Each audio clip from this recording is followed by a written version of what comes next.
Hello everyone, welcome back to some more Terra Mystica.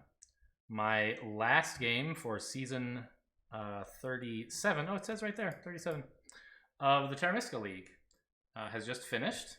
So this is probably the last video in this series. I might try to do some kind of post-mortem once everyone else has finished their games.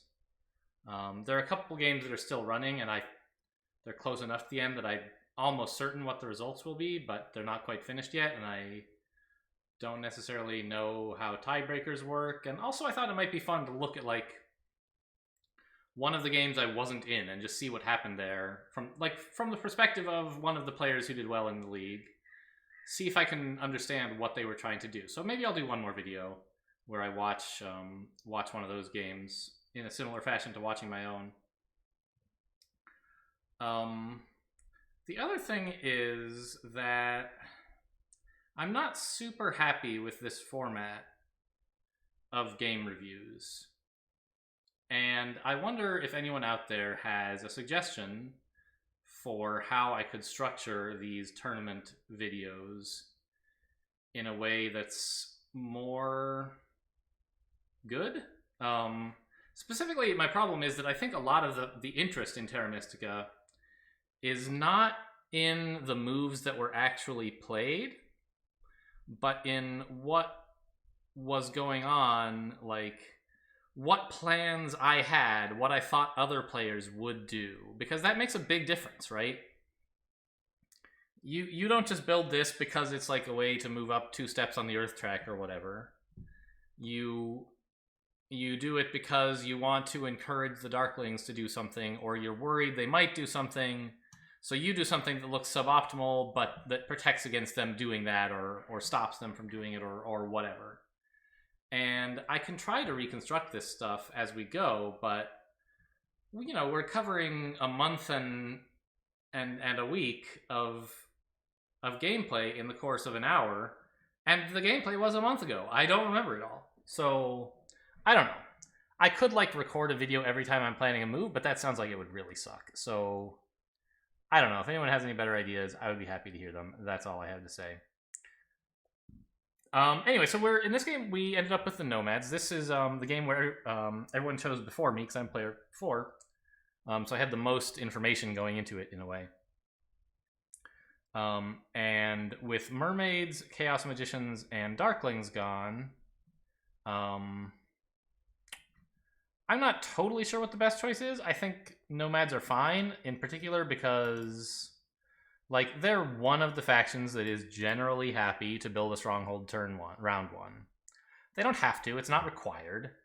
But in particular, if I'm going last, it's not unthinkable, especially at Division 6, that the first 3 turns by every player will be 2 turns will be Trading Post, Temple for Earth 1. I understand that expert players, better than me, see some moves as more important than securing Earth 1. And indeed, I don't think I always, there was, I don't know. I played a game, my second game in this series, the Darklings game. I decided, you know what, I don't need Earth 1. I have better things to do. I got clobbered that game. That's not to say I was wrong about not taking Earth 1. Maybe I was wrong, maybe I was right. I don't really know. But it sure is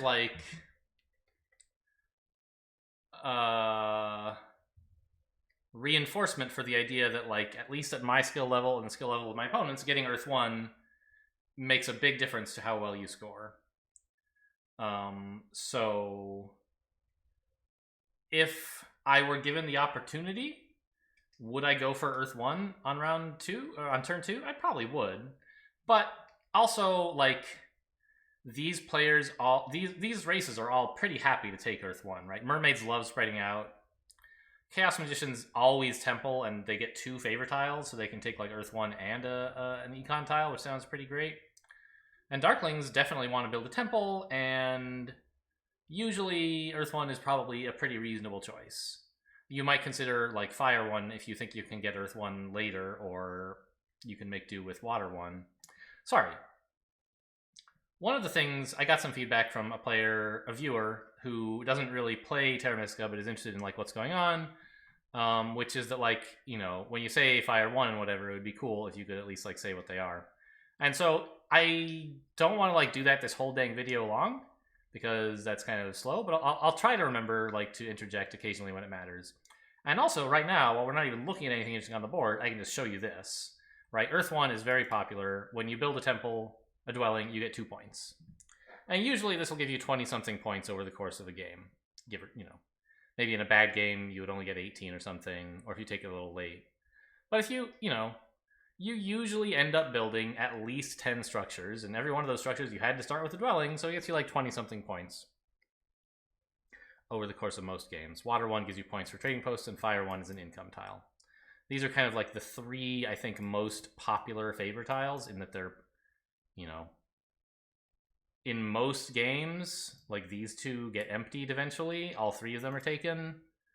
You know, Fire 1's fairly popular. Water 2, which like gives you a cult step, is reasonable. Town, you know, Fire 2's pretty good.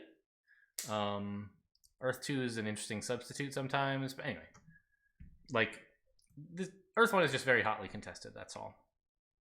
And so you want to pick a faction who likes to build their stronghold. And in particular, since you're 4th player, you get first pick of the bonus tiles. And there's this like Sanctuary Stronghold bonus tile. It seems pretty good, right?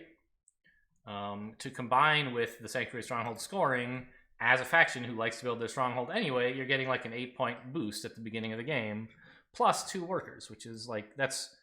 Even for people who aren't building their stronghold or sanctuary, they like to take this tile because 2 workers is a lot. So I thought Nomads would be reasonable here. A commenter on the faction selection video pointed out, you know, some stuff that's sort of above my pay grade, which is that actually Nomads are great because, well, the Nomads are probably the right choice because Chaos Magicians hate them. And you might have, you know, the Chaos Magicians might otherwise do very well, or something like that.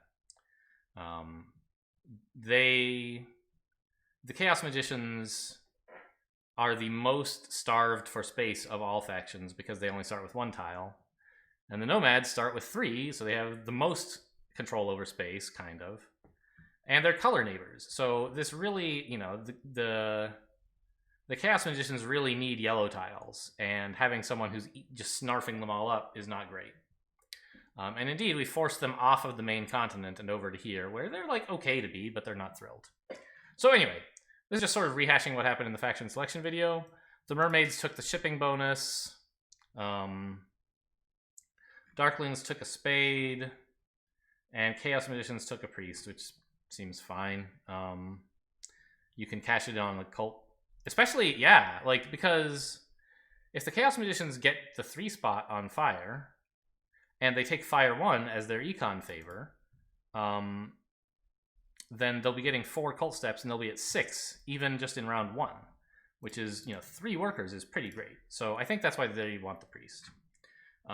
We didn't talk too much about placement because I hadn't seen where anyone was placing their stuff. But this is great to be friends with the Mermaids, whether they start here or here. This is a more popular space, but if they start here, I'm also happy. I'm told this is not a very popular space for the Nomads to start. I kind of thought the Mermaids would eventually come up here and then I would have some friends. Apparently F3 is more popular because the center of this continent is hotly contested and it's nice to get in there. And, you know, to be honest, this dwelling didn't work out very well. So, you know, maybe I'll reconsider placing there later in future games. Anyway, the first round, as predicted, everybody built a trading post. The others heading for temples, me heading for my stronghold, and indeed, everyone took Earth 1, and I took my stronghold. So, look at this. I'm in the lead. Congratulations. Just for the 5 points, not for the bonus tile yet. We haven't even counted. Really, I have 28, so I'm going to pass with these 4. But for the here, for the round scoring tile is why I actually am in the lead. But of course, that lead is quite ephemeral. The other guys have point engines built up. And what I wanted to do next was work towards an early town, specifically in round 3. Right, the biggest concern that you have to have, having not gotten Earth 1 either because you didn't want it or because you couldn't get it, is, okay, you're going to build more, you're going to have more economy because you spent less on getting a favor tile that doesn't help your economy, right? The players who bought Earth 1 are going to have less economy because they dumped a bunch of resources into something that just generates a priest every turn. And also generates points for the end game, but those don't really compound in value like your other resources do. So our job is to get those compounding points to build up, and then somehow turn them into, did I say compounding points? Compounding resources to build up, and try to convert them into points, not just at the end game, but throughout the game. Every player in Terra Mystica wants to get points throughout the game, not just at the end. Since I don't have Earth 1 to let me do that, I have to find other ways. But the good news is, this the scoring track looks very favorable to Nomads, I think. They like the stronghold early. They have good trading posts, although you're not likely to get 3 of them in round 2, so these are just sort of mediocre trading posts. You should have no trouble forming a town that includes your stronghold. And, you know, these are like kind of more, I don't know, they're okay, but, you know, you would rather have, I'm not sure. What would you like to have in the last couple of rounds? The problem with Sanctuary Stronghold scoring is that it caps out at 5. Like, no matter how much economy you have, if you already have your Stronghold down, you can only get 5 points this round from building your Sanctuary. So you might prefer for this to be, say, trading posts again, or to be temples and then have trading posts at the end would be pretty cool as well. But, you know, for the first 4 rounds, we can do a fair amount. So my goal was, since I wanted to build an early town, my idea was to push over here and see if I could maybe get F3. It would be really great to take away E6 as well and, like, really annoy the Darklings. But also that's sort of like antagonizing them. If I build over to E6 with the intention of taking F3, and I do so at a time when the Darklings could take F3, they'll do it. Because they really need to do something here. And I'd rather they didn't. I'd rather they just go to E6, and I go around them like this or something. So if I take E6, I should do it at a time when the Darklings can't respond by taking F3. It would be nice to get, but the important thing is to get to F3 somehow. So we start by, I would have thought we would start by sandstorming, but I guess I took a power action. I have enough power to take action 4. Why is that? Why did I get action 4? Why didn't someone else? Isn't it good? I guess they're focused on digging. What did everyone else do?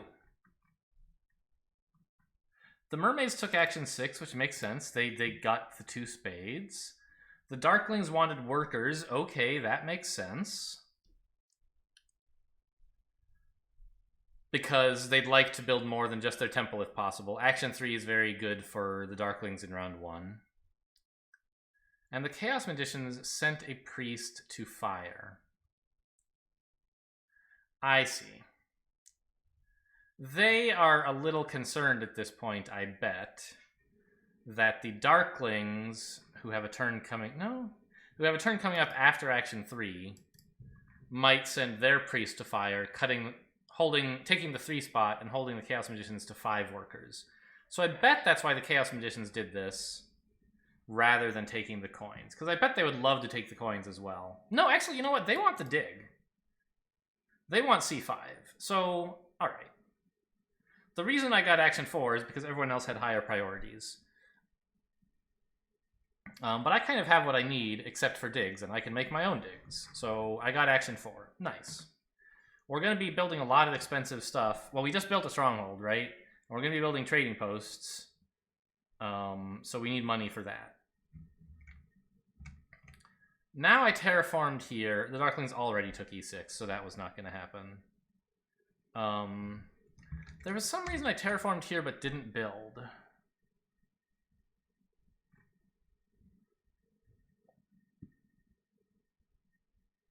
I think...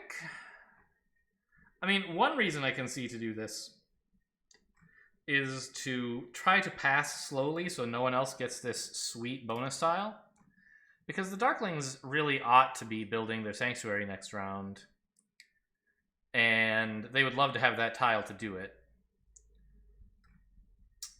And I could also be trying to pass slowly so that I get some bonus tile, but I don't think that's really a concern. Like, which bonus tiles would be good for me? I don't know, they're all okay. Maybe not bonus 4, but maybe bonus 4, I don't know. And I can't arrange to pass quickly, I don't think, because I'm doing more stuff than... Well, I don't know. I'm not sure. Maybe I was angling for some bonus tile. The other thing is that it delays giving power to these two guys, which might make their turns a little more awkward. The Mermaids are about to pass anyway, so that doesn't really matter. Are they? Oh, you know what, though? If I gave the Mermaids some power, they could do something different. I don't know if they should. But something they could do, if I gave them 2 power, they could accept it, have 6 in bowl 2, burn 3, and convert that power to a worker to place a dwelling here, jumpstarting their economy a little bit more. I'm not sure if they should do that, but I don't think I should give them the option. The Darklings, I don't know. They don't really care about the power, so delaying it to them doesn't matter that much.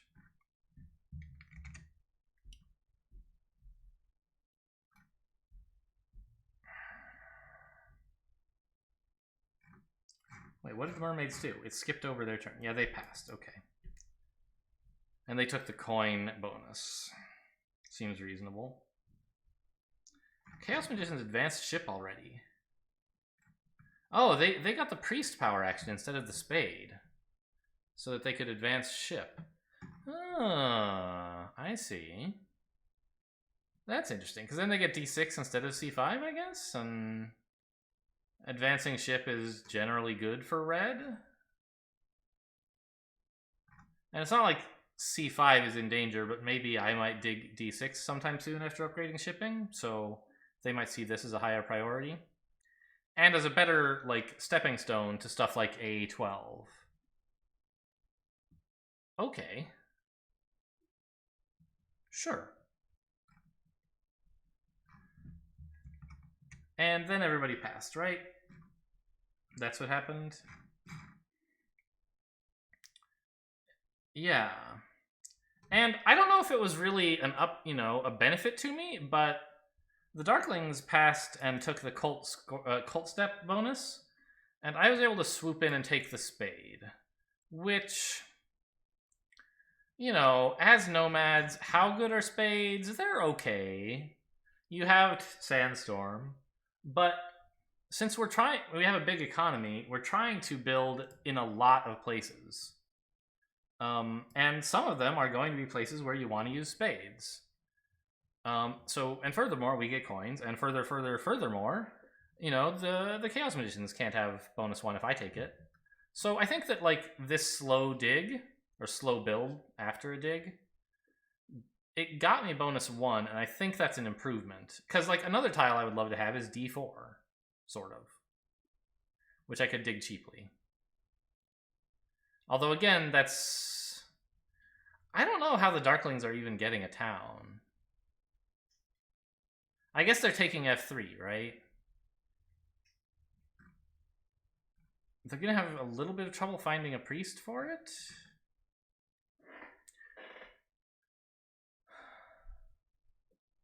Finding 2 priests, I mean. Maybe they take the spade action? So, but, like, being able to dig d4 is a nice thing to have. Or g2. And if that doesn't happen, like, I'll always be happy to dig e3 to get a tile with some neighbors. So I'm going to be happy to have the spade. And I have 5 workers, which is enough for, like, 2 trading posts and 1 dwelling. It's a little bit light, right? You'd like space for a second dwelling, so maybe I'll try to take the worker bonus action, or worker power action this round, I'm not sure. But the point is the spade is useful. So, once again I went slowly here. What is that about? And also, what did everyone else do? Everyone just sent their priests everywhere. Just an orgy of priests onto the board. This is sort of like a game I am not participating in over there, right? The Mermaids took the Earth 3 spot, anticipating the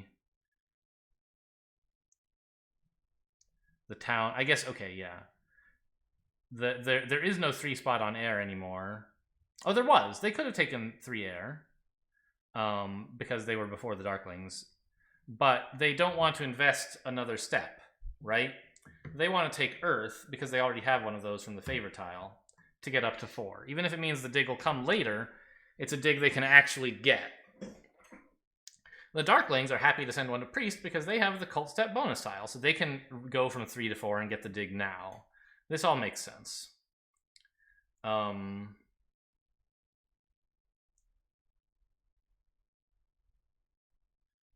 the Chaos Magicians sent theirs to Earth as well for reasons. I guess they have some way to get another step in Earth and participate in a dig coming up. Maybe they're planning to take water too or something. And I'm not sure that would be such a great plan, but they could do it. I don't know. And I took a slow dig here. Again, I don't really know why. It's not like strictly bad to build slowly or quickly. But I seem to be building slowly a lot this game. What was that all about? Trying to delay giving the other players information about what I'm doing? Trying to delay giving them leech? I don't know. I kind of feel like I would rather have a dwelling on F4 already so that I can get more leech if the Darklings upgrade E6. Right? So I'm not sure about this play, but we'll see how it goes. And the Darklings took their Cult Step, and I built here. And then I got a trading post. Darklings and Chaos Magicians got their Sanctuary. So what favor tiles did they take? Darklings took Water 1. So they're really committing to these, to like getting point favors. I feel like this is... These are the 2 most frequently taken favors, but taking both of them so early is gonna hurt you economically a lot. In my Darkling games, I didn't get them both this early, and it was sort of intentional. Right? In one of them, I skipped Earth 1 and took 2 econ favors and then finally Water 1, and that didn't go so well. But in the one where I like absolutely crushed everybody, well, that's... In the one that ended up being a 2-player game where I came in first by like a margin of 30 or 36 or some outrageous number. In that game, I think I took... you know, I'm not sure. Let's actually go detour and find out what I did in those games. I know the videos are already out, but these are the 2 games in question. So in this one, I took...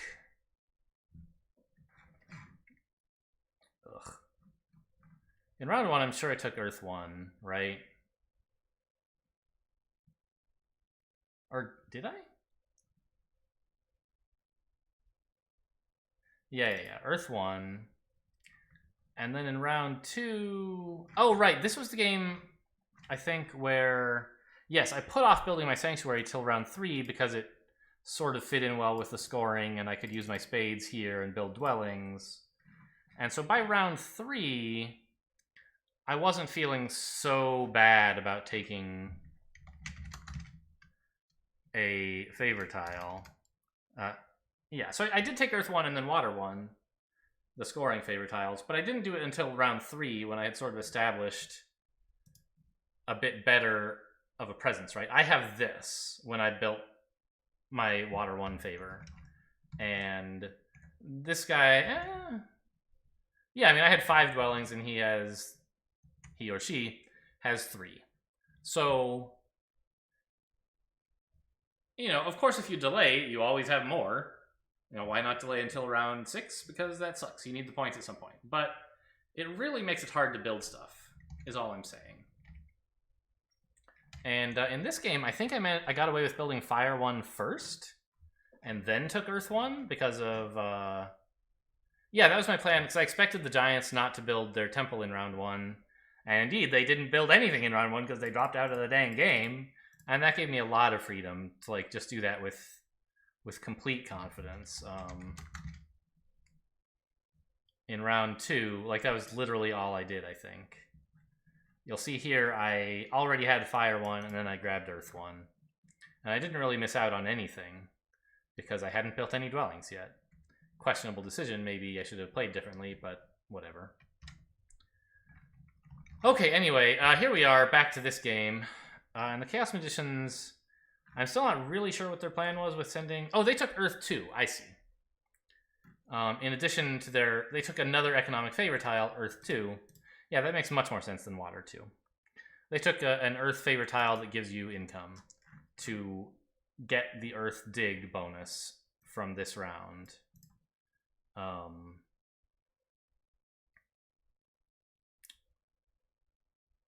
Although, if you're taking Air 2 anyway, I'm not totally sure why it's better to have sent a priest to Air than to Earth. Because if you sent it to Air, you'd be on step 4 already, and you'd get your dig sooner. I mean, you're in a less commanding position on the Air cult than you are on the Fire cult. And you get 2 less power immediately. So there's definitely a downside to going Air, but it seems like the upside of getting the dig a turn sooner is pretty high.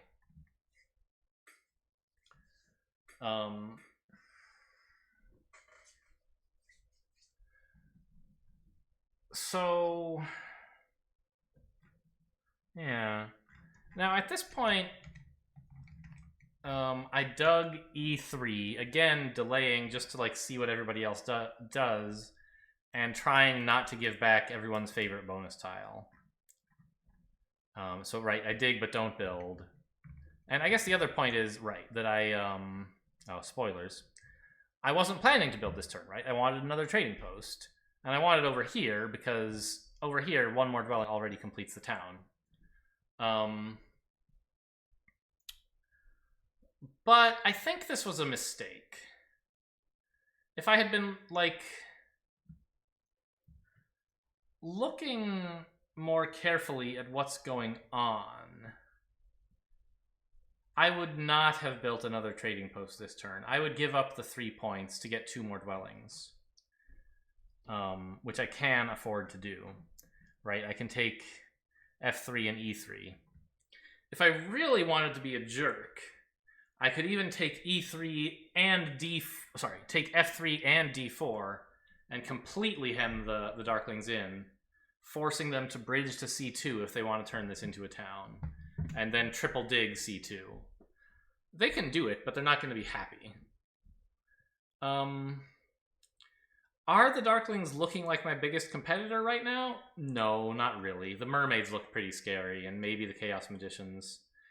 But the Darklings, I feel like, have sort of hamstrung themselves a bit by rushing both of these scoring favors.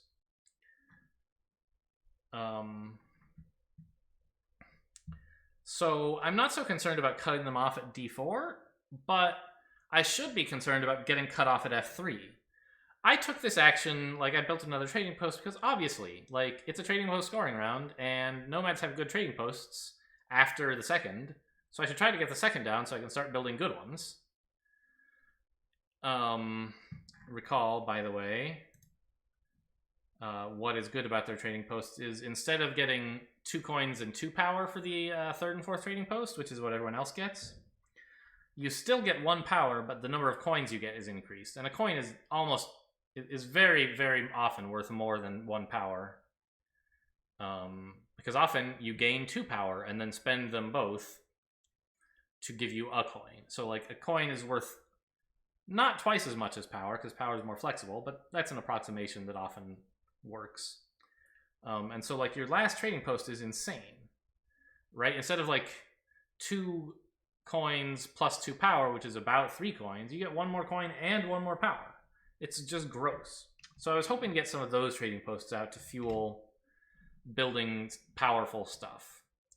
And it was on the scoring track, so like, of course you have to do it. But I should see that the Darklings are playing before me, because they've passed already. In fact, when did they pass? They passed just now. Well, yeah, they passed right before I did this dig. They're going before me, and I was like, well, you know, how are they going to have 2 digs? I'm not going to have 2 digs.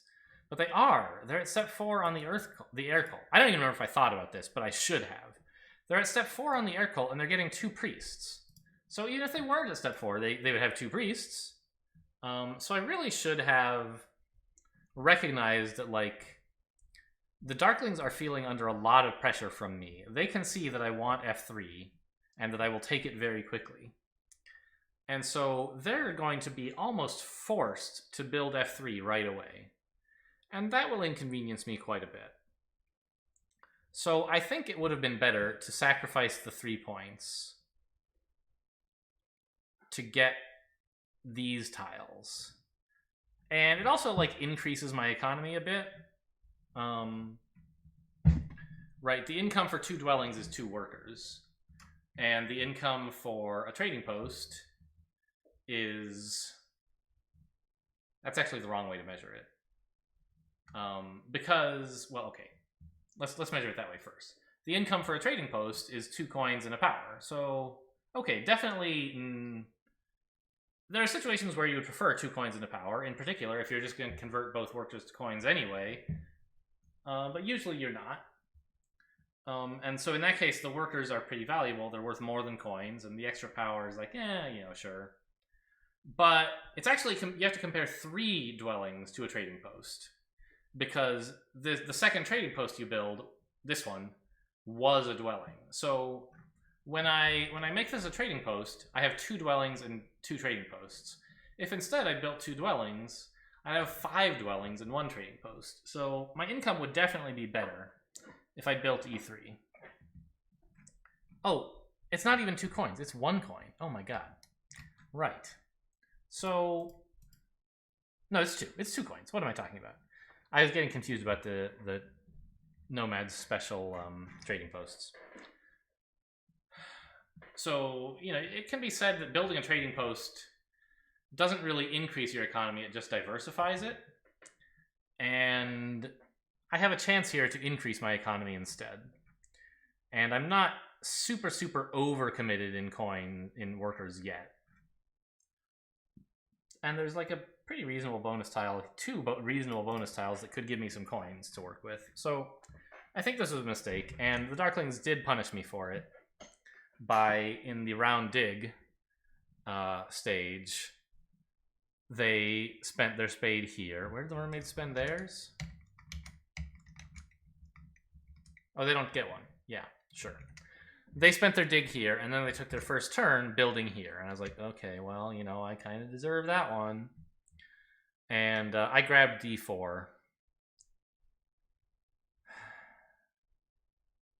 Not really sure why D4... Oh, yes, of course. D4 instead of G2 looks a little bit worse in terms of, like, well, you're giving the Mermaids leech, and, like, how much leech are you really going to get here? Probably not much, maybe 1 eventually someday if they make this a trading post.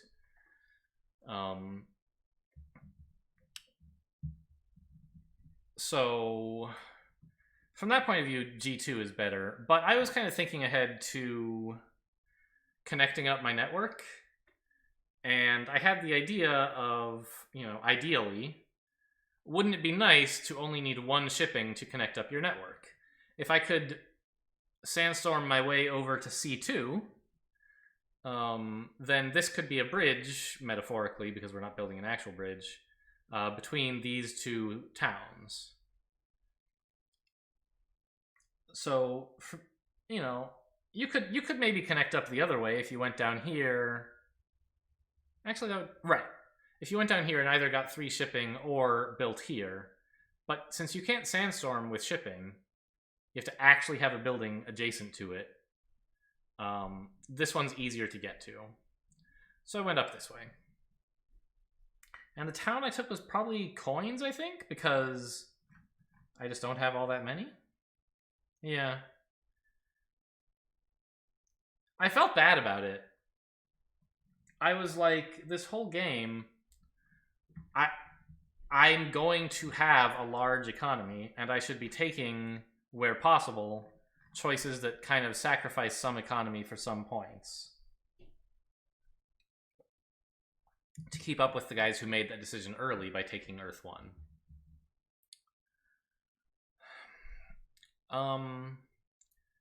But, I don't know. I could have gotten a couple more points by taking, like, a cult town. Or I could have taken a priest town. Gotten, 4 more points and a priest instead of the coins. It's generally regarded as a good town, but, like, what am I even doing with the priest? There's no cult bonuses coming up.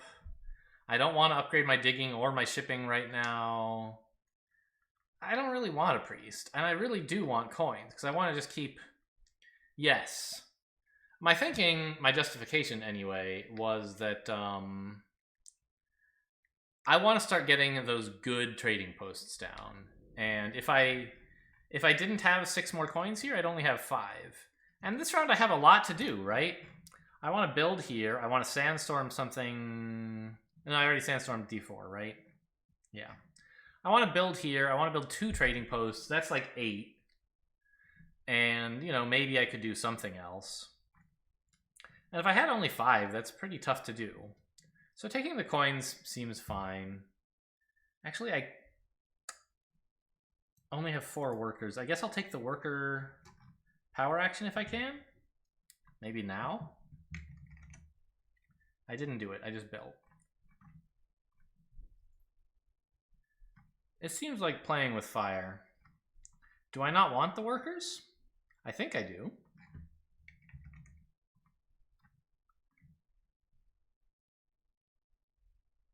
The mermaids took a bridge for the town, I guess. And by the way, Chaos Magicians dropped out. This player was a fairly slow player, and I think in this division, there was one player who dropped out of almost every game pretty quickly. Maybe every game. And there were 3 players, including myself, who were playing pretty quickly.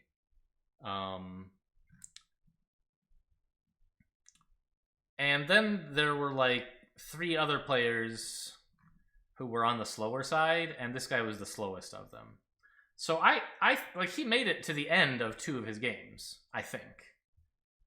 And I think that just like in the games where he was playing with 2 or more fast players, he just couldn't keep up and ran out of time. And, that's too bad. It would have been nice to have a 4-player game. But he was doing his best, I assume. He or she. They were doing their best. And this was a game with 2 fast players. Me and the Mermaids were both playing quickly. I and the Mermaids were both playing quickly. Me and the Mermaids were the fast players. No. Even there should be I. The fast players in this game were myself and the Mermaids, I guess is kind of what I was thinking. Anyway, I feel like very nervous about not taking the worker action yet. At this point, it's fine because nobody else can take it. They've spent their power actions. Oh, I took this. I wanted 2 more digs. A nomad taking the double dig to build B2. And build E2. No, transform B2, build E2. Okay, I remember this. This was about setting up to get the town here more quickly, I think. And I still have enough to build 1 good trading post. I remember I worked through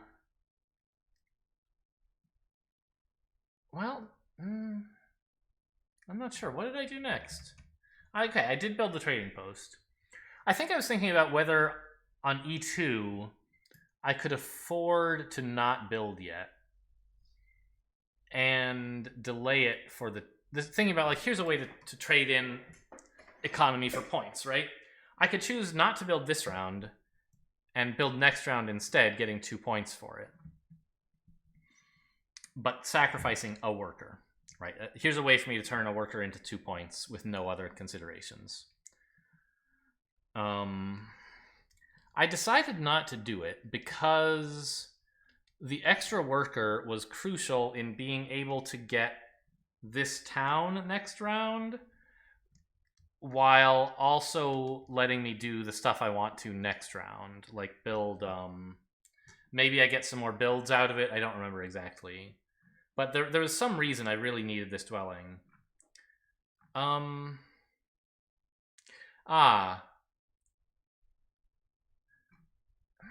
This is the other reason I need that dwelling, is because, yes, I want to build a trading post, but I don't want to build it over here, because I want this town to be 3 trading posts and a dwelling, and I only have 1 trading post left in my supply. That's why I can't do that yet. If I spend the power to dig, now I'm like, oh, I wish this could be a trading post, but I don't have enough power to take the worker action anymore, so I can't do that. Okay, that seems reasonable.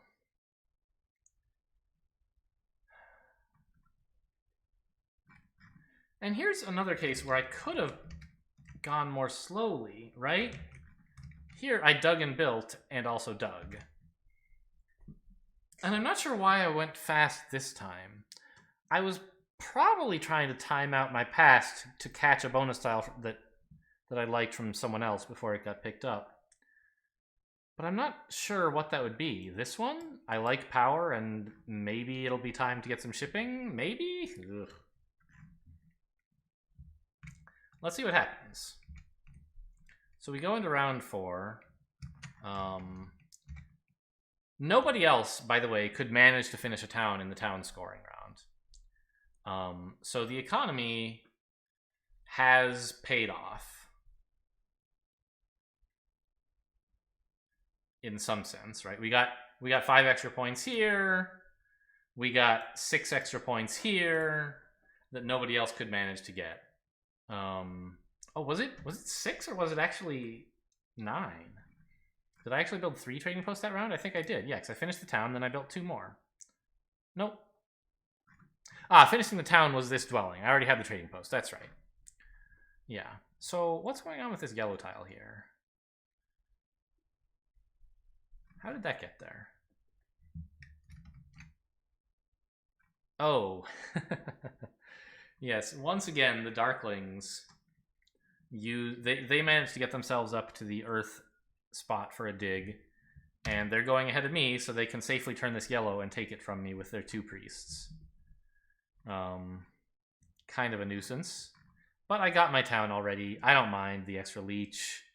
I was kind of hoping to get here so that in the dwelling round I would have easy access to I7 as well. So I had resolved on my first action this turn, I think, to build here if the Darklings let me, but of course they didn't. So instead I just took, I think, the coin power action again? No, I took a priest, because the coin power action was gone. What do I want the priest for? Oh, to advance digging for the... No, not digging. Shipping? Yes, because okay, got it. So in this last round here, we were looking at what can I pass to take, and I went for this. 3 coins on it is great, 3 power is great, and the shipping, there's a lot of yellow tiles that are 2 spaces away from me, and the only way I can get to them is with a bonus that gives me shipping. So that's why I took it. That's how I wound up with enough power to take the priest, and now I'll be able to advance ship and just build. Maybe. I mean, I can't build 5 places because I only have 4 dwellings left. Maybe I can get a trading post down and do all those things. I'm not sure. But, you know, in this round we have a lot of stuff, right? 14 coins is truly a bounty. Maybe that's why I didn't take the coin action. I had 14 already. Right, an income of 7. I passed with a couple, I think 4 actually. And I got 3 from the bonus tile. Yeah, that's exactly what it was. So I need workers, really? But I needed a priest even more than that. And so I think my round was basically just advanced ship. Oh no, I see. I wanted to get this town going. And I did a fair bit of thinking about, like, which of these tiles is the best for to finish off the town. And I eventually decided, especially because the mermaids had just gone to A4, that I wanted to block them from D2. You could imagine wanting to let them into D2 to let me leash some power, but I didn't want to do that. I'd be paying 5 for 4 fairly late in the game, which is questionable. And I'd also be helping the mermaids, who at this point look like my biggest rivals. They're down points to Darklings, but they have a much better board presence, I think. It's not so obvious, I guess, because the Darklings do have, like, a sanctuary and they have more dwellings, but the mermaids have a lot better advancement opportunities. They're going to cash in a bunch of stuff for dwellings this round. The Darklings are kind of getting broke already. I don't know. I just didn't want to help the mermaids, so I went here. And then I just did I advanced ship, I assume? No, I got my last trading post, and I grabbed, of course, that's where I'm getting my workers, the worker town. So once again, I was like, gosh, I feel bad about this. Shouldn't I be converting my economy to points? And I said, no, more economy. And I definitely felt bad about it at the time, but it seemed like very productive because each of those workers was a way to both increase my economy and also gain points, right? I have 9 coins and 4 workers. Well, I don't really have 9 coins because I have to spend 4 of them on advancing ship pretty soon. But workers are worth points in this round because of the dwelling, so I don't know, it seemed okay. And then I built and... wait. Did it take 2 turns in a row from me? No, I just already passed over my advanced ship, I guess. Oh no, I didn't need to advance ship to go here. I grabbed this first for reasons, I don't know, doesn't really matter. Then I advanced shipping. Nope, then I built B4. I'm not sure at what point in this did I advance shipping, because it seems like it never... oh, here it is. Anyway, and then I can build B4. Did I get there before or after the mermaids? I think it was after. Yeah. That's kind of too bad. I would have liked to get there sooner. Maybe I could have not built B2 yet? I don't know. But there's... yeah, that probably... it would have been better to reverse the order of those two. Build B1. I did put some thought into... like, I'm at 7 dwellings now, and I'm going to build another, probably, because it's worth points, even if I have to burn 2 power to get there. But there's several places that I could build all these dwellings, right? If we back up to, like, here, I have 4 dwelling spaces, and I plan to build in 3 of them. And so I have to not build in 1. And I don't really know how important it is which one I choose.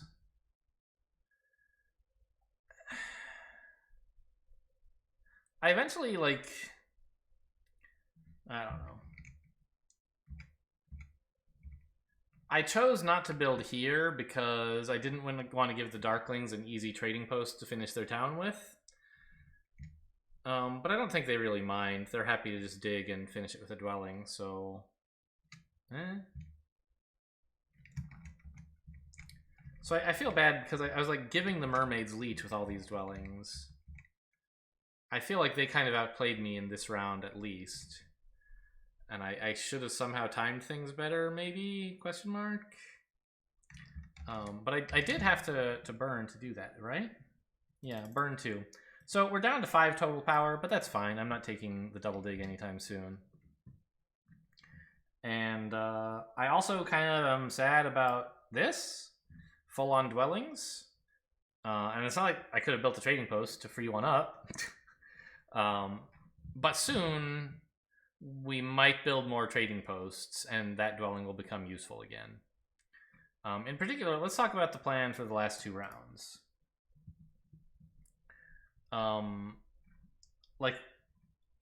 The dwelling scoring round has sort of let the other players score a fair number of points with their Earth 1, right? Getting to build dwellings worth 4 points each is pretty good. They got 12. I don't know how many points they got. In the last round, they built 2 dwellings and got 8 points for it. The Mermaids, I'm sure, did way better. They built 5 dwellings, getting 20 points for it last round. So they're really catching up. And they now have not a comparable economy, but they do have a sick points engine in this pass VP for get points for shipping bonus tile.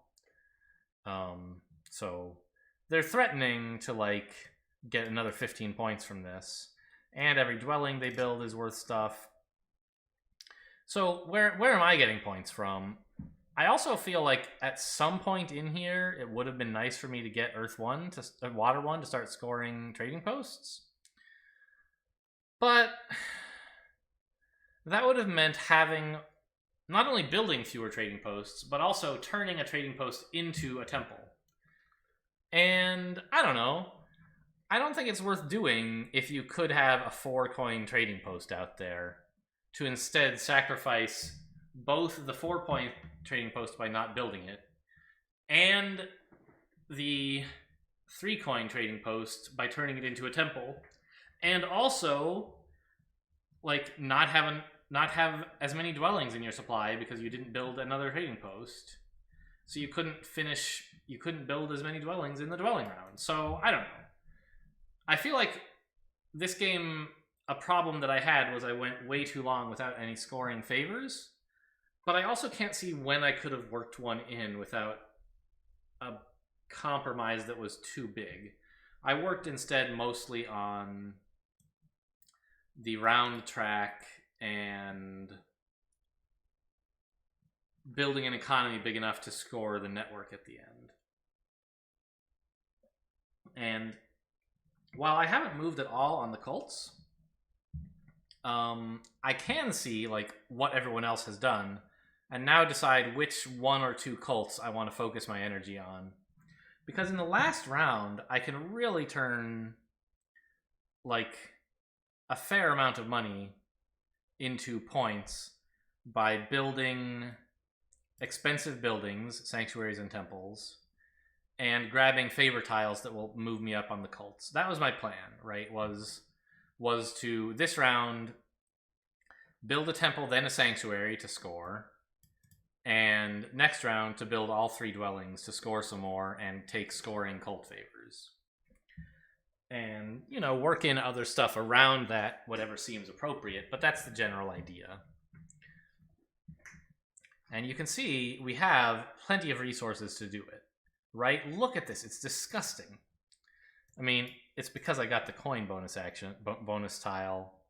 What choices did I have, by the way? It seems a little bit weird to take the coin, but actually I think it was probably right.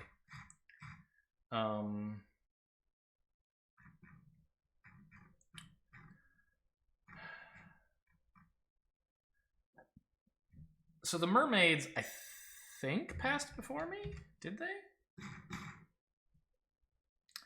No, they... Yeah, they did. So they grabbed this.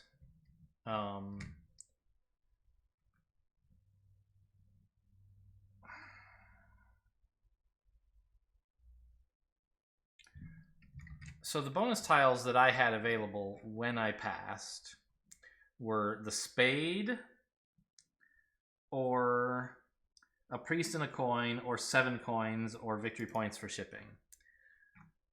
No, I didn't. I couldn't choose scoring points for shipping because the mermaids took it. So the spade or these, basically. And I don't really need a spade. I'm not building more dwellings, and if I wanted to, there's plenty of spaces for them. I can't really get a 3rd town. I would have liked to, but it wasn't as good as just doing this, I'm pretty sure. So the spade's not that good, and we're building very expensive dwellings for the buildings for the rest of the game, so I think taking the coins was something that I looked at and decided, yes, we should do that. Like, I'm sure I counted it out. No, I skipped too far back. Here we are. So in particular, like, what are we building this round?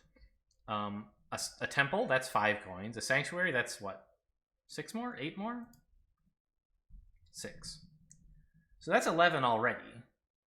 And it would be really nice if we could replace the temple with a trading post. Because our 4th trading post is just so gross. It probably, like, I don't know how much it would be worth just to do that, but one of the best, most kind of neutral favor tiles we can take this turn is Air 1. Score points for trading posts when you pass.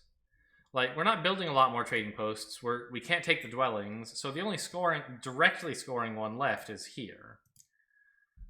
We could instead work on cults this round and next round, but I don't think it's yet clear what cults we need to work on. So a pretty reasonable, I think, favor to take would be Air 1. And if you're taking Air 1, then the trading post that you build is not only worth the income you get from it next round, it's worth a point this round because you have 1 more trading post, and it might be worth as much as 2 points in the last round as well, because you might have 0 trading posts, and if you have 1 instead because you built 1 in round 5, then you get 2 points. So the trading post is worth 3 points, as well as producing some incredible resources. So I think that's why I can justify wanting all these coins. I have places to spend all of this that are doing pretty useful stuff for me. So that's basically the plan this round. And I think, like, I don't know, I have some power, but not a lot. Maybe I'll take a priest. If I could get the coin action, I would probably take it, to be honest, just to deny it to everyone else. And it looks like I got the priest. It's not totally clear yet what I'll spend it on, but I remember at this point, one of the things I was hoping might happen is that I might get the shipping scoring tile. Right? It would be even better to get the sanctuary scoring tile, but I would not be at all shocked if the mermaids managed to take that from the Darklings. What the heck? What happened to all the mermaids' money? It's round 1. How are you so... Oh, they took a sanctuary and took water 1 to score trading posts. Sure. I guess to build their towns, they're going to need to build several trading posts. Makes sense, I guess. I don't know. It seems like I might very well be able to get this, and it's worth 8 points, which is pretty good. On the other hand, you know, this could be worth 9 points if I advance my shipping, and it wouldn't be too bad to do so. So, you know, maybe I could use the priest for that. Maybe I put him into a cult. Nothing seems super pressing, but I do want priests. My first priest all game. Wow. No, that's not true. I took one earlier to advance shipping. Anyway, now that I've done that, I grab a temple here, since it's the least convenient place for anyone to leech from. I could go here. I don't know. Maybe I should have. For some reason, I thought that the Darklings would be interested in accepting power, and I thought the mermaids wouldn't. But they actually did. They leached 5 from me. So maybe I did this wrong. Maybe I should have put it here.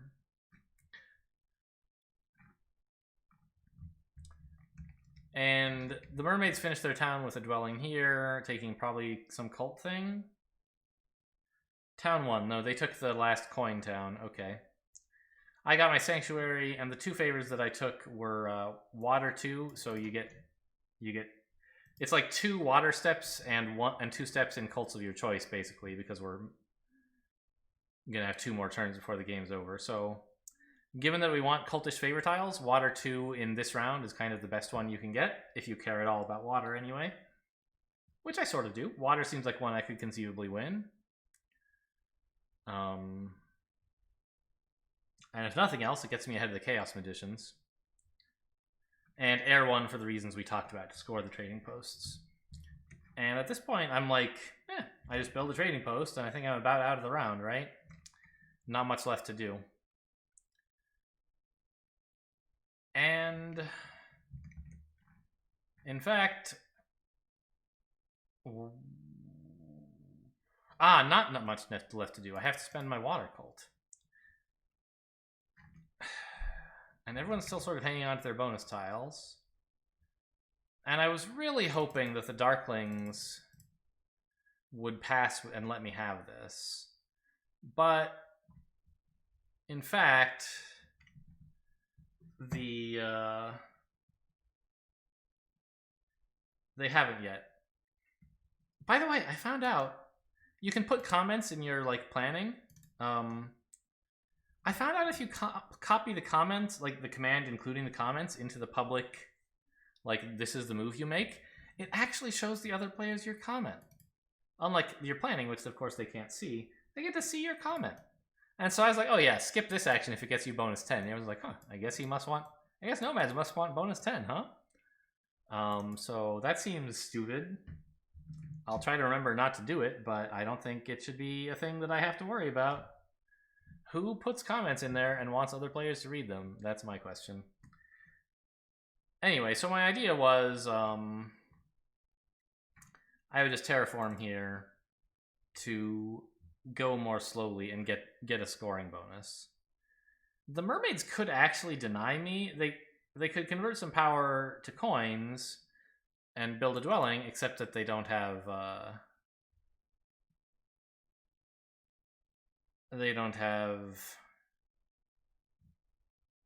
enough dwellings left to build one. They could take a trading post here, which I think they'd be sort of happy to do. They have trading post scoring, and they're going to want coins next round. So it seems like it's actually going to be kind of hard for me to get any of these bonus tiles. But another benefit of taking the priest is that if I want, I can send the priest now, just to delay a turn. And this actually worked. The other players ran out of legal actions to take. Or anyway, the mermaids did. The Darklings kept going slow, sending more priests. So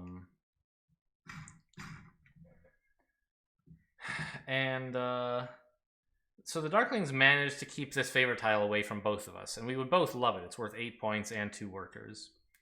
The mermaids had to get out at this point, and I managed to get bonus 10 from them. I only have 1 shipping now, but it won't be a disaster for me to upgrade my shipping 2 more times. That's an okay way to get points, right? 8 coins and 2 priests into 7 points is not the worst thing in the world, but turning it into 13 points is a pretty good thing. So now we finally get into round 6, and we can look at the projected scores. It's pretty close, right? I have a lot more coins than anybody. Similar worker counts. And the endgame scoring, I don't know. I'm doing pretty badly on cults. But I have a plan to get a lot more cult. And I don't know. The problem is the mermaids still have a town coming, right? They can just dig and build here and they have a town. Or if I were to vindictively sandstorm this, they could just put a trading post here and have a town because it's a sanctuary. So I really can't stop them getting a town, and that's going to be a lot of points. So from that point of view, I think the Darklings are no longer a threat. They're not going to be able to convert their stuff into points as efficiently as I am. Right, I have 12 points coming from temples, and also like 9 cult steps, plus like 13 more from advancing shipping. And the Darklings just can't do that much. But the Mermaids, they're threatening to do a lot, and so I should really, anytime I can, if I can take a point from the Mermaids somehow, it would be great to do so. The problem is I can't. The main thing actually is to try to compete with them for network. Right now, their network is 18 because they have 11 connected. Mine is 12 because I have 7 connected. But obviously, I'm planning to connect up my shipping, and then I'll be at 13 at least. And so to beat me on network, they're going to have to build a lot. If they can do that, that'll be pretty bad for me. But if they can't, it's kind of a 12-point swing between our current prospective positions, right? I gain 6, they lose 6. So that's like one of my top priorities here, or well, top goals. It's sort of hard to control what I do this turn because I'm just like committed to building a bunch of temples and taking 3-step favors basically. And I'd like to do what I can to connect up my network. I'm at least advancing shipping once, probably twice. And there's a few places I can cheaply build if it helps me contest, but at some point I will run out of resources. In fact, I actually think I made a pretty big mistake at one point in this turn, now that I think this round. I turned down some leech early or in the middle of this turn because I didn't really have a guaranteed clear plan for it. And I don't remember exactly how it turned out, but I think I eventually found myself in a position where it was like, okay, I can build a temple and a dwelling. And that, yeah, dwelling, right? And that scores okay, but it actually would have scored better to build a trading post and 2 dwellings, just because of how many points it would take away from the Mermaids to swing the network by a bit. And if I'd had just like 1 or 2 more power, which would have cost me a couple points, it would have ended up being worthwhile to do that. So a lesson to learn from that experience is, you have a pretty big time bank, right? Well, I can't look at the current state of this without spoiling how the game ends. But you get like an 11-day time bank, which only starts after 8 hours of being idle. So at a time like this, when it's so close between at least the top 2, maybe the top 3 players, it really pays, I think, to plan out a complete turn of what you think the other factions might do. And work out, the leech opportunities everyone's being offered, whether they should take them or not, what they end up just a tiny bit short of, how they could try to fix those problems, what you end up a little short of, if you can fix those problems or if you need to find another plan. And I feel like if I had done that, I might have been able to squeeze out a couple more points. Whether those points matter, again, I can't tell you till we get to the end. But margin of victory also matters, right? If there's a tie in the league, I believe it's decided by who had the highest average margin of victory. So, anyway. Here we are in round 6. And the Mermaids finished their town with a trading post here. Yeah, right here. I declined 2 leech. And I think I later regretted this. I regretted it like 6 turns later or something. And I grabbed another priest to get myself the extra shipping step. So I've taken action 2 3 times this game, which seems like kind of a lot, but I think it's because I didn't want temples. I didn't want a large number of priests. Just like 4 throughout the whole course of the game seems fine. And spending power on it, sure. What else happened? The Darklings built a trading post. They can't be trying to finish a town here, right? I saw them do that, and I was like, are they trying to finish a town? But they're just not even close on resources. There's no way this is a town. So I'm not really sure what that was all about. I guess they want to build 2 temples this turn, maybe, and this round. And they need another trading post to upgrade, so and they have water 1, so why not, I guess? But like, by the way, how much have they scored from water 1? 9 points. Given that you took it on round 2, and I don't think you're getting more than 9 from it, I don't think it paid off, right? Imagine if that had been like Fire 1 to give you 3 coins per turn. The 3 coins would have been worth, at absolute minimum, 4 points. Because you could always just not spend them and convert them to victory points at the end of the game. But they could have done a lot more if you invested them throughout the game, starting in round 3. So I think that was kind of a mistake, as I discussed, and here we're seeing that it turned out that way. Now the Mermaids, they've done pretty well. They took favor 10 at a more opportune time, I think. They've only gotten 9 points from it as well, but it didn't really impact their development as much.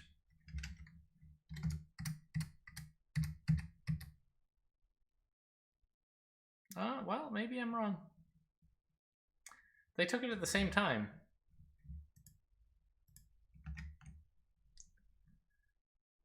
Yeah, I don't know. It seems sort of questionable to me. Maybe I'm wrong. I feel like you should get more than 9 points from it if you do take it. You should take it when your economy is huge enough that you can build a lot of trading posts and get value out of it. But okay, whatever. So I took a priest. I built a temple here and grabbed Fire 3, I think. Yeah, Fire 3.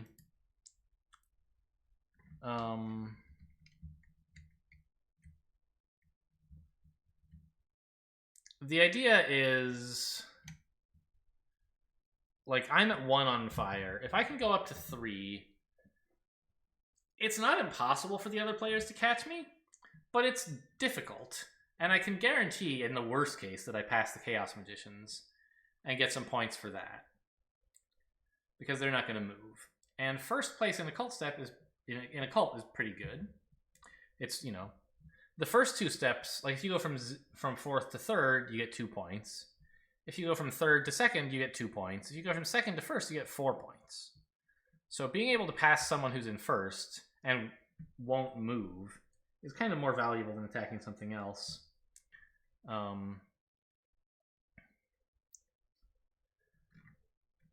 I could, try to push on air. How did I get here, by the way? How am I on 4 steps of air? Must be just cult steps I've taken over the course of the game? Because I never sent a priest there. I started at 0. I took air 1.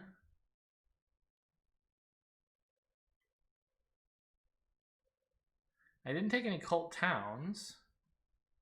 I guess I spent my water 2 cult step last round on air. And I must have had the cult bonus tile twice over the course of the game and spent it on air both times as well. Which is pretty remarkable, isn't it?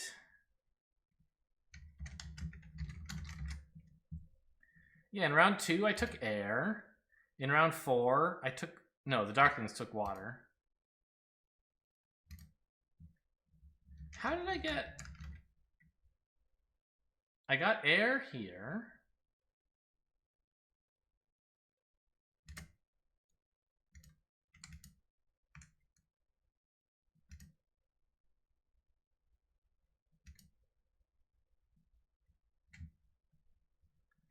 What am I missing? This is the Darklings taking it. This is me taking it. I've only taken it once. Something doesn't look right.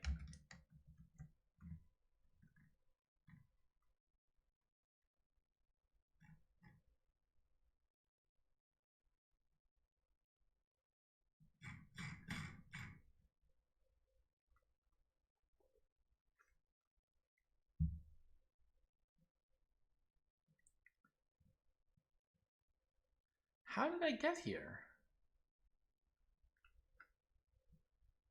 Oh, I did send a priest to air. I looked at the cult tracks and I didn't see any yellow, but I guess that's just like colorblind problems. This P is like practically invisible. Okay, that makes sense.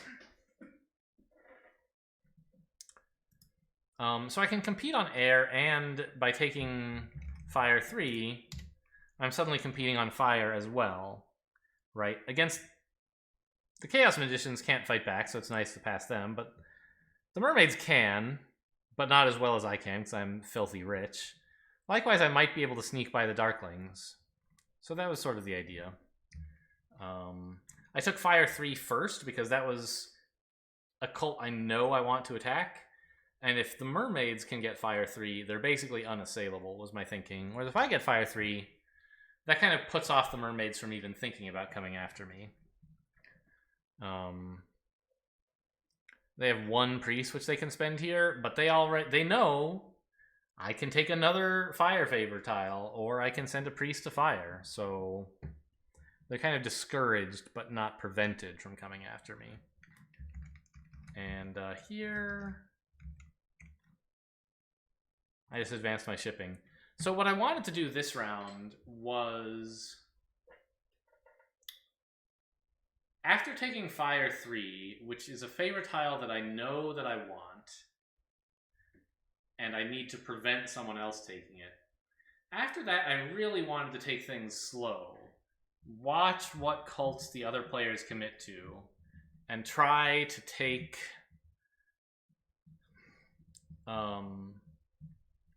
favor tiles that will get me actual points as opposed to just being wasted. Likewise, I only want to build if it's going to help me on the network, because I don't get any points for dwellings, right? So I advanced shipping once, and then I grabbed air 3. I'm not really sure why I put this off. To give someone else a chance to take air 3?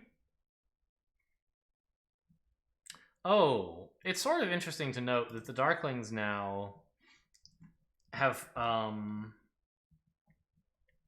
by building this trading post, no, by building I8 here, they've no longer got enough resources to build a temple, which was the main way that they could threaten to move on the cult track. So I said, okay, now that the Darklings have shown me that they're not going to move, I'm jumping past them on air before the Mermaids can jump past me, if that's what they want to do. And the Darklings did, they have the cult bonus action. But my thinking was, I mean, I have the cult favor action. So if they want to come up and tie me, fine. But I can always step past them. Now, this is like kind of weird thinking, because they actually can build a temple, right? I kind of forgot, I think, that they had this cult step that would give them power, which would be enough that they could build a temple if they wanted.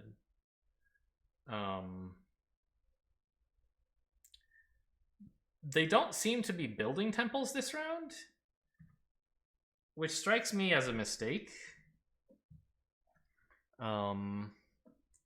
Trading posts and dwellings score for them, which is nice and all, but temples for slightly more than the cost of a trading post, temples score more. And they also give you a favor tile. So, I don't know. What did they end up actually doing?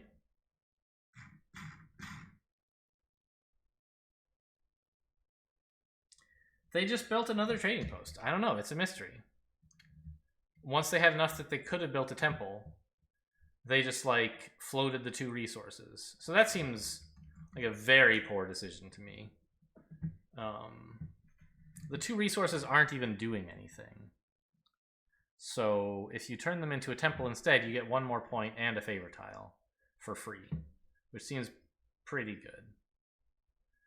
I'm not sure exactly what you would do with the favor tile. Maybe take air 2 and dare me to pass you. I don't know. Water 3 to make it hard for me to pass you there. Basically impossible.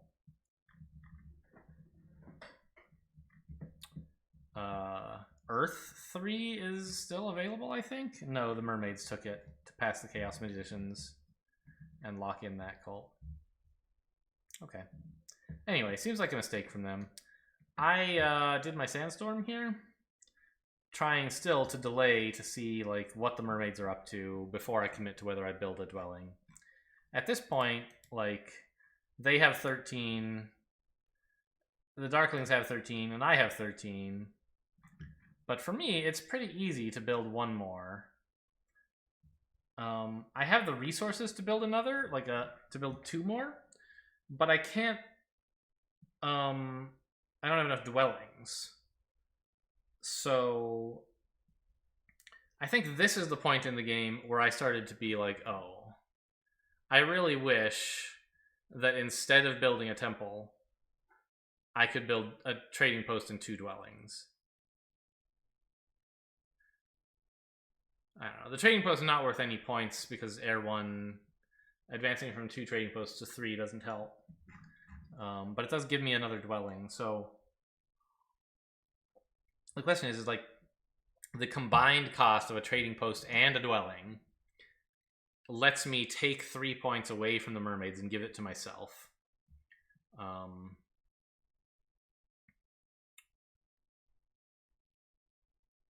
Which is like a net of 6 points in a way, if you consider the Mermaids your competitor.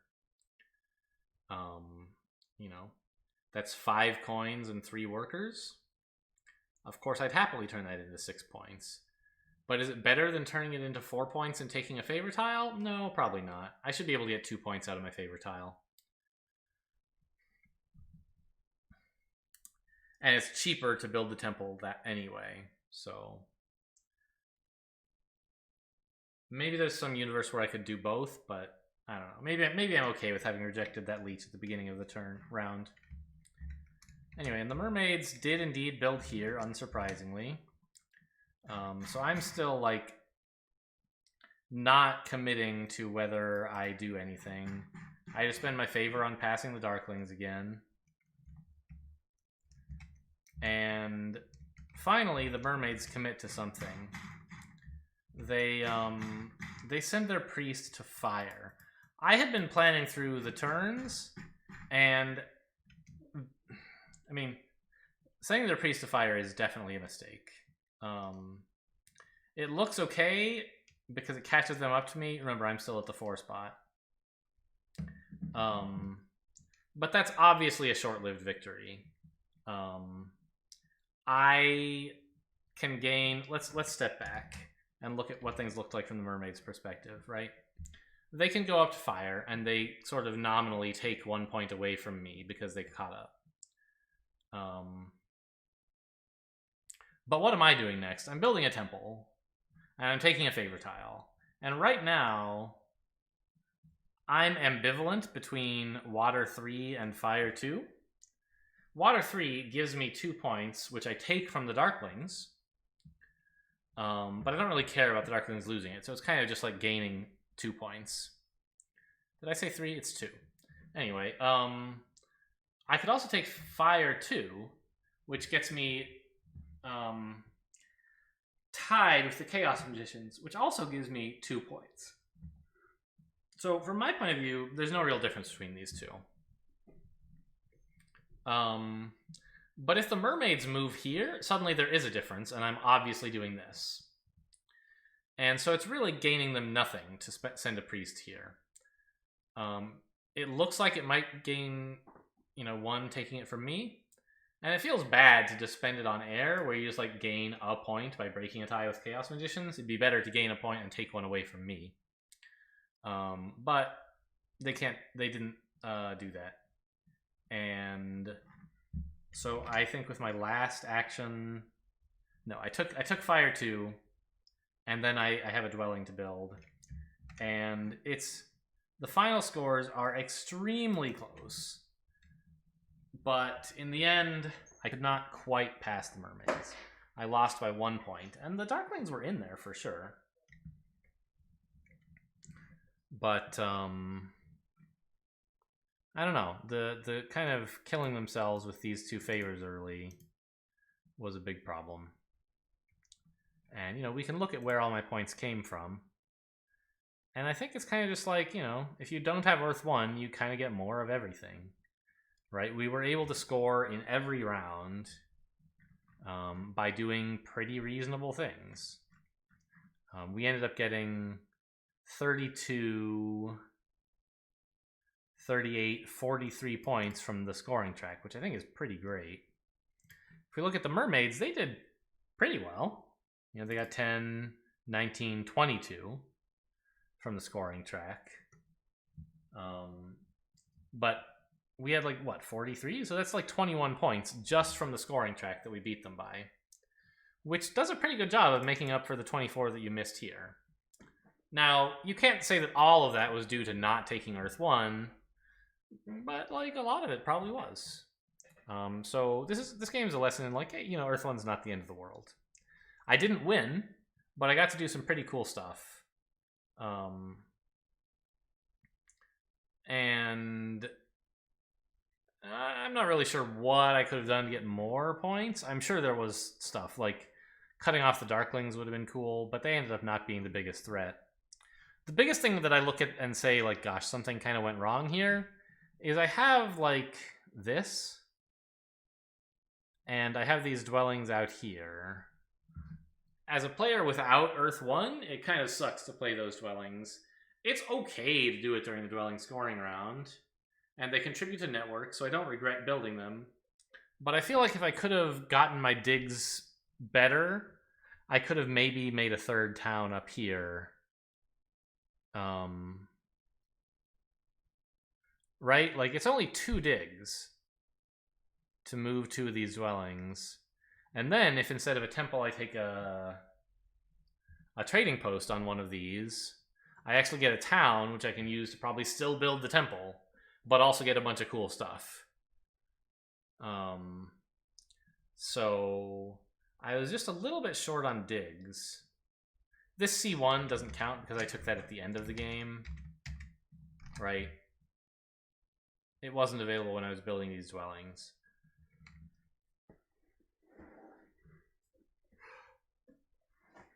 So, I don't know. This is something that makes me look at the game and think, that could have been better. And anyway, so that's the final. Oh, you were talking about time banks. So this is the time bank that matters. They give you others for reference, but of my 11 hours, I spent 11 days. I spent 10 hours. So I had time to think through the turns a little bit more than I did. In Prismata, I'm a pretty deliberate player. And I feel like in this game, I'm fairly deliberate too. But, in that I plan through people's turns and stuff. But I just can't bear to spend a couple days thinking. Even when that might be a good idea. And I'm usually pretty quick. I've got a plan already written down, so it's pretty quick for me when it says it's your turn. I open the game, see if anything weird has happened, and if not, I can just enter the turn I already had planned. So it's not just that I was playing quickly that made me do this. I had thought through my plans and already had them written down. I don't know. Anyway, so let's look at the season final results to see what division are we playing in next round. And the answer is, I don't know. I don't know absolutely for certain from this, but I'm pretty sure I actually will win the league. It's very close.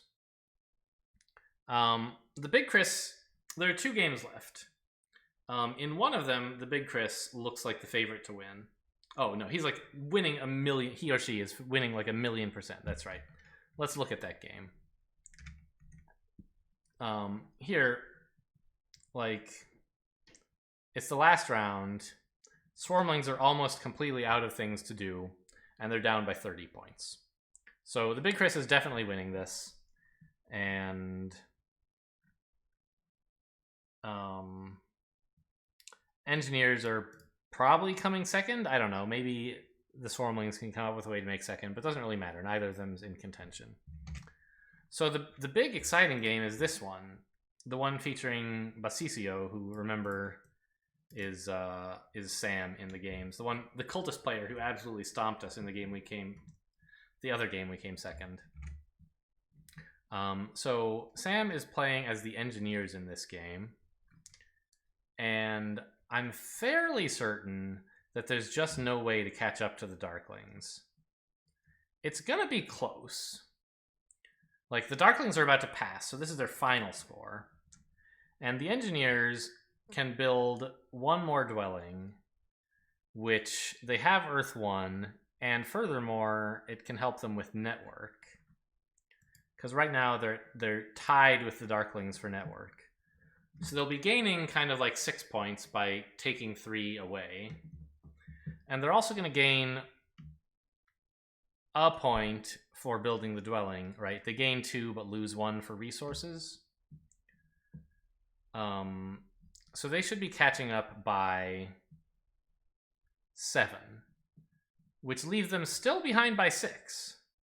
And I think it's quite possible that the cultists will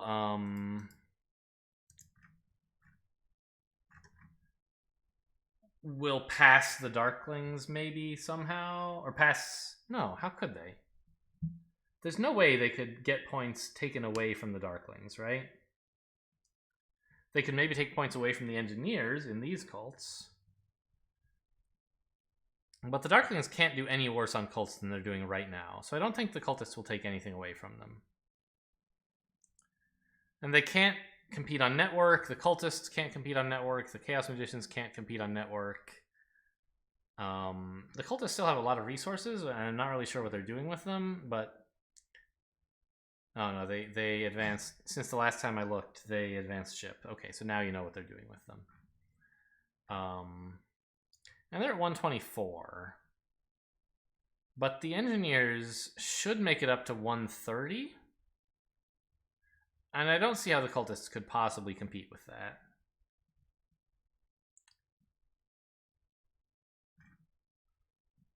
They should probably take the priest power action.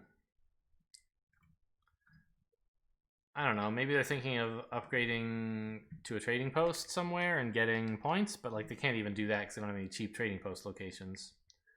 So I think the cultists should take the priest power action. And then they can send the priest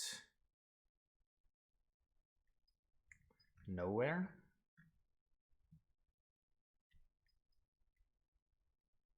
Ah, they can just advance ship a 3rd time. Yeah. So I think that's what should happen, actually. Suppose they did that. They would go from having... What, right now they have 3 resource points, is that right? Yeah. If they took the priest power action... and then spent the priest... they would have no resource points. So that's -3. And they would gain 4 from the shipping. It's only 1 point, but I think it's the best they can do. Well, no. Building a trading post. Well, if it were a cheap trading post, it would be better, but it's not. So yeah, I think the cultists are going to finish with 125. Darklings are going to have 136.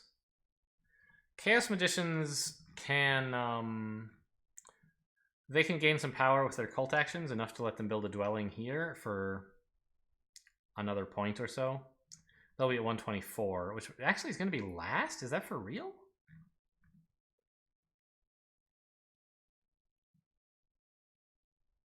Like, they take this, they take this. They've gained 5 power. Which means they'll have a total of 4 spendable power. If they spend 2, they'll have 2 left. They have no resource points. And they gain 2 points from Earth.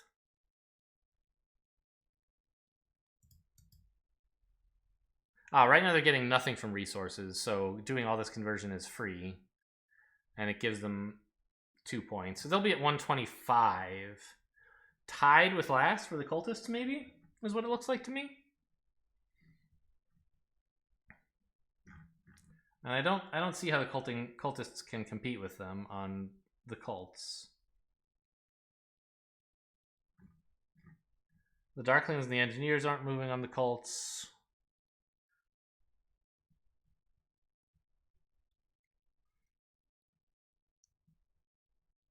Yeah, so I think these players are both getting 125. The Darklings are getting 136. And the Engineers are getting 130?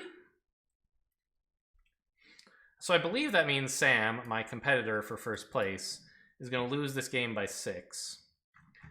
And if we look at the average percent of win score, I'm ahead. And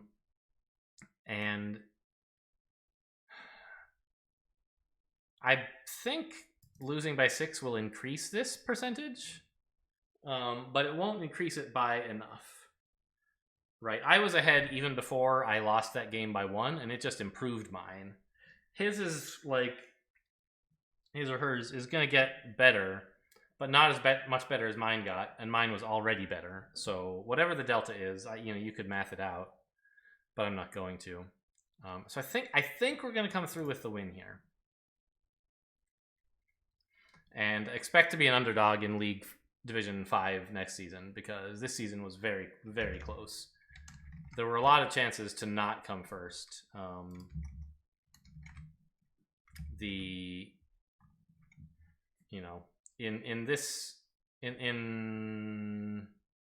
game where I came second here, the cultists could have chosen to let me come third instead. That was an option they had, and let the witches come second, and then the witches would have won. That's the big Chris again.